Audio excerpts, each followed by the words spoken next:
नमस्कार दर्शकों, आप सभी का बहुत बहुत स्वागत है हिंद किसान में। और मैं हूं आपके साथ अनिका आर्यन। देश में जो किसान आंदोलन छिड़ा हुआ है, किसान लाखों की तादाद में सड़कों पर हैं और आज 8वें दौर की वार्ता थी सरकार और किसानों के बीच। एक बार फिर से जो तारीख पर तारीख एक बार फिर से सरकार ने नई तारीख दे दी है। अब तारीख 15 जनवरी की दी है। तो आइए बातचीत करते हैं। हमारे साथ हैं धर्मेंद्र मलिक, जो कि मीडिया प्रभारी हैं भारतीय किसान यूनियन से, और वो भी आज की जो बैठक 8 जनवरी की जो बैठक हुई है किसानों और सरकार के बीच में, उसमें वहां मौजूद थे। उनसे समझते हैं कि असल में सरकार किस मूड पे है, बार बार तारीख पर तारीख क्यों दिए जा रही है। जी धर्मेंद्र जी, आपका स्वागत है। सबसे पहले ये समझना चाहेंगे कि किस तरह की बॉडी लैंग्वेज थी वहां नेताओं की, और जो 8 जनवरी की ये वार्ता थी एक बार फिर से विफल रही। नई तारीख 15 जनवरी, किस तरह की अब उम्मीदें हैं आपको 15 जनवरी की वार्ता को लेकर, और सबसे पहले कि आज की बैठक में क्या कुछ हुआ, एक तस्वीर पेश कीजिए और बॉडी लैंग्वेज कैसी थी। जी निका जी, नमस्कार। बहुत बहुत आभार। आपने जो है बात कहने का मौका दिया, वो हमें बुलाया यहाँ पे। बस मैं आपको दो बातें कहना चाहता हूँ कि जिस तरह का आपका सवाल है, उस सवाल को स्पष्ट कर देना चाहता हूँ कि आज की मीटिंग शुरुआती दौर से ही कुछ अच्छी नहीं लगी। 2 बजे का समय था। मंत्री महोदय करीब 2:15 के ही बाद ही पहुंचते हैं। 2:30-35 के आसपास बैठक में आते हैं। ऐसा लगता है कि जैसे उनका बॉस कोई और है। वो किसी के रिमोट से चलते हैं और इसी बीच खबर आती है कि नरेंद्र तोमर जी पहुंचे हैं अमित शाह जी के यहाँ पे। तो लगता है कि उनको निर्णय लेने की क्षमता उनके अंदर नहीं है। उनको संचालित किया जा रहा है और कॉरपोरेट का इतना भारी दबाव है सरकार के ऊपर कि सरकार जो है अपने नागरिकों का हनन करने पर तुली हुई है। तो मैं आपको कहना चाहता हूं कि आज जो गंभीरता थी मीटिंग की, वो बस उतनी थी जितनी दूसरी बैठक में थी। मैं पहले भी एक दो बैठक में गया, आज भी मैं मौजूद रहा। मैंने देखा कि मंत्री जी का रटा रटा सेंटेंस है कि देखिए देश बहुत बड़ा है, देश को रख के भारत सरकार कानून बनाती है, देश को दृष्टिगत रखती है। आपके सवाल जायज हो सकते हैं, आपकी परेशानी हो सकती है, लेकिन हमें दूसरे राज्यों को भी देखना है, उन किसानों को भी देखना है जो इसके समर्थन में है। और आप अगर इस पे आपकी कुछ शंकाएं समाधान है तो आप इस पे चर्चा कीजिए। हमेशा उनके द्वारा यही बात कही जाती है कि चर्चा कीजिए। आज बस उन्होंने अगर कोई बात नहीं कही तो वो एक बात थी कि खुले मन से चर्चा कीजिए। एक एक अक्षर हटा है उनकी स्क्रिप्ट से, बाकी सब बराबर था। और उसके बाद किसानों ने कहा कि देखिए जी, आप हम चर्चा नहीं करना चाहते, हम आपको एक बार चर्चा करके बता चुके हैं, हम इस पे चर्चा नहीं करना चाहते। ये किसान के करो या मरो का सवाल है। हम इनको कानून को वापस करना चाहते हैं और हम आपसे चर्चा इसलिए भी नहीं करना चाहते कि दोनों के बीच तलखियां बढ़ेगी और वो तलखियां कहीं बहुत ज्यादा मतलब दोनों के बीच में खाई के रूप में ना तब्दील हो। इसलिए हम चाहते हैं इनको रिपील किया जाए। तो मंत्री महोदय जी ने सीधे न कह के घुमा फिरा के कहते रहे कि हम चर्चा कर सकते हैं, बात कर सकते हैं, बदलाव कर सकते हैं, लेकिन सीधे तौर पर नहीं, लेकिन इनडायरेक्ट रूप से उन्होंने कहा है कि कानून वापस नहीं ले सकते। तो ये स्थिति है आज की बैठक की। तो एक तरह से हम कह सकते हैं कि धुंध तो साफ हो गई है, किसानों के जहन में एकदम स्पष्ट है। पिछली कुछ बैठकों में जिस तरह से सरकार की तरफ से, नेताओं की, मंत्रियों की तरफ से जो बयान आ रहे हैं, उससे धुंध एकदम साफ हो चुकी है धर्मेंद्र जी, की सरकार इस पर पीछे हटने वाली नहीं है। और वो बार बार बोल रहे हैं कि कुछ और विकल्प हो, कुछ सुझाव हो तो सामने रखें। हमने देखा कि पिछली बैठक में जो किसान नेता थे संयुक्त किसान मोर्चा की तरफ से और जो जत्थेबंदियां थी, सबने बोला यस या नो में जवाब दे। उन्होंने मौन व्रत धारण किया पिछली बैठकों में। आज की बैठक में भी, 8 जनवरी की बैठक में भी बोला गया कि किसानों ने मौन व्रत धारण कर लिया और इस बार तख्ती पर लिखा मरेंगे या जीतेंगे।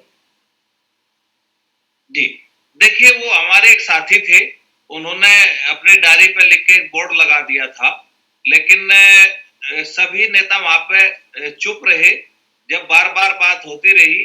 और इस बीच में मंत्री जी बैठक छोड़ के भी चले गए और कुछ देर बाद वो फिर लौटे। और हम वहां से उठ के इसलिए नहीं आए, बैठक छोड़ के इसलिए बाहर नहीं आए कि हम बताना चाहते हैं कि भाई सरकार नहीं चाहती है समाधान करना, किसान तो समाधान करना चाहता है। किसान तो आज भी आशान्वित था, तमाम फोन जा रहे थे वहां पे, लोग पूछ रहे थे, व्हाट्सएप पे पूछ रहे थे कि मीटिंग के अंदर क्या हो रहा है, क्या स्थिति है मीटिंग की, क्या उम्मीद है। देखिए कि नागरिक है, नागरिक भाई क्या सरकार से कैसे लड़ाई लड़ेंगे, सरकार के खिलाफ तो आंदोलन ही कर सकते हैं ना। और सरकार अगर नहीं समझ रही है तो हमारे पास भी चारा क्या है, हम किस मुंह से घर जाएंगे यहाँ से। और पूरी ताकत किसान समुदाय की पूरी ताकत इस आंदोलन के साथ लगी है, भावनाएं साथ में लगी हैं।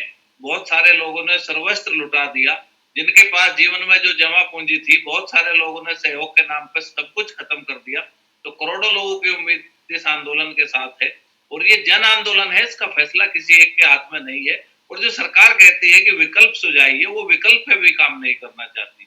एमएसपी को कानून की बात है, आज तक सरकार ने चर्चा ही नहीं की। मान भी लिया जाए कि सरकार आज बिल भी वापस ले लेती है तो क्या किसान को एमएसपी मिल जाएगा? बात केवल बिल से नहीं बनने वाली है, सरकार को एमएसपी को कानून बनाना पड़ेगा। ये भी हमारी एक मांग है। या तो यहाँ से ये हमारी मांग पूरी करेंगे, हमने आज सरकार को स्पष्ट कहा है कि देखिए आप लाठी गोली चलाइए, डंडे मारिए, यहाँ से भगाइए, या तो तब जा सकते हैं। यहाँ जीवन का अगर बलिदान ही हो जाए तो इस मोर्चे से हटा जा सकता है, नहीं तो किसानों के पास भी सरकार नहीं हट सकती तो किसान भी नहीं हट सकता। सरकार को एरोगेंट नहीं होना चाहिए। सरकार तो बात बताएं धर्मेंद्र जी, इसमें ये बात भी सामने आई कि सरकार की तरफ से कि अगर किसान चाहे तो सुप्रीम कोर्ट का दरवाजा खटखटा सकते हैं। उस फ्रंट पर आप सबकी क्या राय है? आपको क्या लगता है कि सुप्रीम कोर्ट से कोई उम्मीद है? क्योंकि इससे पहले भी याचिका दर्ज करने की बात थी, लेकिन कहीं ना कहीं लोगों के मन में ये संशय है और ये बहुत अनफॉर्चुनेट है कि सुप्रीम कोर्ट को लेकर भी लोगों के मन में संशय है कि उन्हें जस्टिस न्याय मिलेगा या नहीं। एक बड़ा सवाल है वहां पर। देखिए, देश के लिए कानून बनाना, उनका पालन करना, क्रियान्वयन करना, ये सरकार का काम होता है। ये एक बहुत छोटी सी बात है ये कह देना कि आप सुप्रीम कोर्ट चले जाएं। सुप्रीम कोर्ट तो फिर उस स्थिति में जाया जाता है कि जब देश की सरकार ही ना हो, या फिर ये हो जाए कि देश की सरकार से समाधान नहीं हो रहा है और सरकार नैतिकता के आधार पर इस्तीफा दे दे और कहे कि अब जो है कुछ दिन सुप्रीम कोर्ट शासन चलाएगा, तो फिर सारे फैसले सुप्रीम कोर्ट ही होंगे। सुप्रीम कोर्ट में कहाँ न्याय मिलता है? कितनी फाइलें पेंडिंग हैं, कितने जजेस हैं? और ये विषय सुप्रीम कोर्ट का नहीं है।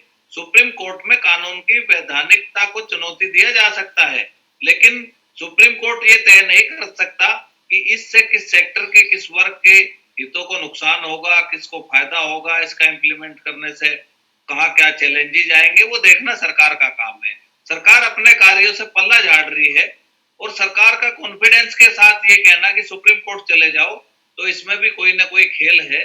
ये जत्थेबंदियां, ये नागरिक, ये किसान दिल्ली से ऐसे कैसे हट सकते हैं? ये तो किसानों को बरगलाने का काम करना चाहती है सरकार। किसान उनके झांसे में आने वाले नहीं है। और मैं आपको बताऊं कि सरकार तो कहती है कि हम 4 कदम चले हैं, हमारा कहना है कि सरकार 1 कदम भी नहीं चली है। वो तो हमारे एक साथी ने कहा कि देखिए आपका जो कानून है, कानून बनाने का जो तरीका है वो संवैधानिक नहीं है, कृषि राज्य का विषय है। ठीक है, अपनी समझ के आधार पर किसान है, हम कहते हैं वो वैधानिकता की ही बात कर रहे थे कि अगर वैधानिकता की बात है तो आप सुप्रीम कोर्ट चले जाएं।